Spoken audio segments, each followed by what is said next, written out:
Mr. President, fellow Toastmasters and guests, the year is 1960. The place is Bryanston, a smart white suburb in Johannesburg, South Africa.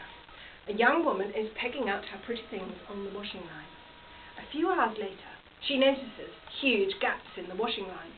This happens the next day, and the next day, and the next day, so she decides to set a vigil. She watches the washing line. She's actually quite scared, because she thinks it's the bloke next door, and she's quite friendly with his wife, and doesn't know what she's going to say if it's him. But it isn't. Very soon, a young native leaps over the wall into her garden, selectively nicks a few things, her knickers and bras actually, stuffs them up his t-shirt, and tries to run away. But she's quick as a flash. She's in there. What do you think you're doing? Why are you stealing my things? What are you going to do with them? Please, ma'am, he looks sheepishly at the floor. Please don't tell the police.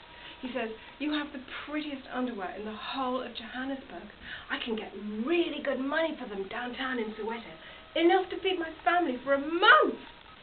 She's quite shocked. She's so relieved it's not the man next door. Feed your family for a month? How many families have you got? She says, thinking about how much stuff he'd taken.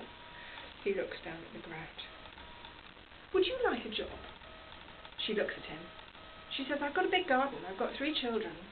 I do need some help, and I think you could do with a proper job. Oh, thank you, God. Thank you, God, for rewarding my hard work. He can't believe his luck. But he says to her, but ma'am, there is just one thing. Please, could I be your manservant, not the houseboy? Ah, this is not a problem. Now, this is a true story. I know the story really well. I know William, and I know the woman because she's my sister. She's now in her late 70s, and we think William is in his late 60s. I'm going to tell you a little bit about William.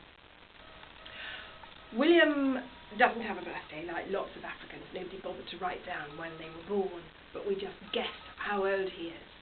However, Christmas is a really big deal for him, and he always tells Nelia every year what he wants for Christmas. Now, William is a quick learner. He's learned how to run the household. He's got rid of the gardener. He said, Miss Nelia, the gardener is useless. I will do the garden and you can pay me extra money. And so she did. He got rid of the washing lady because she was useless too, and he does that as well. He even got rid of her washing machine, and she's certainly not allowed a dishwasher. William is very stroppy. He gets that from my grandmother. He never knew my grandmother, but believe me, he got it from my grandmother. My grandmother used to allow her husband to kiss the ring on her finger when he came into the room. My mother used to allow my father to kiss the back of her head. My husband is allowed to kiss anything he wants. Anyway, that year, William got stroppier than ever. And he said to Nelia, he sat her down, he said, Miss Nelia, I've noticed you're very good at sewing. I would like to sew. I want you to teach me. Not just fancy curtains, I want you to teach me how to make proper clothes, men's suits. And so she did. And that year, for Christmas, he wanted a sewing machine.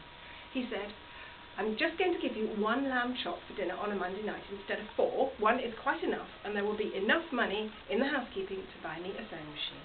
And he did. And he started making clothes for all the natives, suits, because they like swanning around in suits because everybody thinks they're very important and nobody asks them to work. And then he thought, I'm very good at cooking Sunday lunch and all sorts of things like that, but I can't sell the Sunday lunch. He noticed Nelia was very good at baking.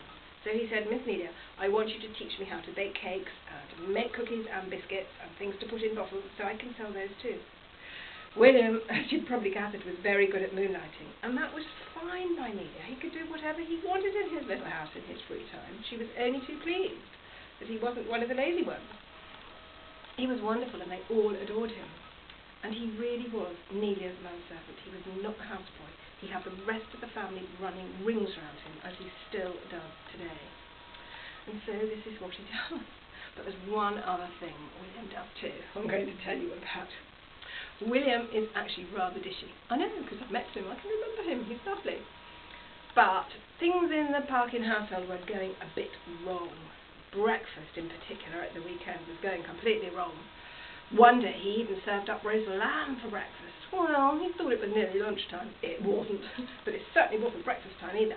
And on another day, he gave them boiled eggs and wine with their coffee at 11 o'clock. You know, it was time for a family confrontation about this, so Nelia said, what do you think's got into William?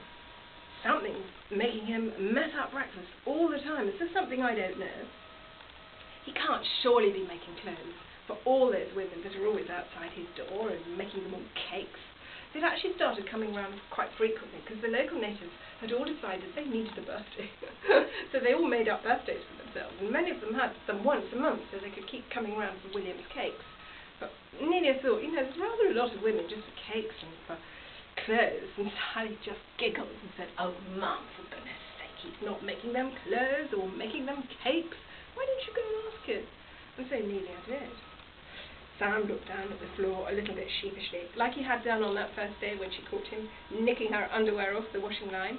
He says, Miss Nelia, I'm the only manservant in the area. All the other servants are women, and their husbands live a long, long way away. They get very lonely, and they talk too much. And I'm the only man who can stop them talking." Nelia burst out laughing, and she thought for a minute, "Oh, poor William. You spent all week looking after us, and then all weekend looking after all that lot. What a wonderful service to the community. We can't have you falling asleep on the job." And then she thought, you know, actually I've been thinking for quite a while, you really ought to have the whole weekend off. The whole weekend, from Friday night till Monday morning. From now on, you can do as you please all weekend. I'll do the cooking, Sally can do the washing up, and Sam can do everything else, just like all the men in my family have always had to do. William again put his hands together. Thank you, God, for all my hard work. And that's how lucky old William spends his life today.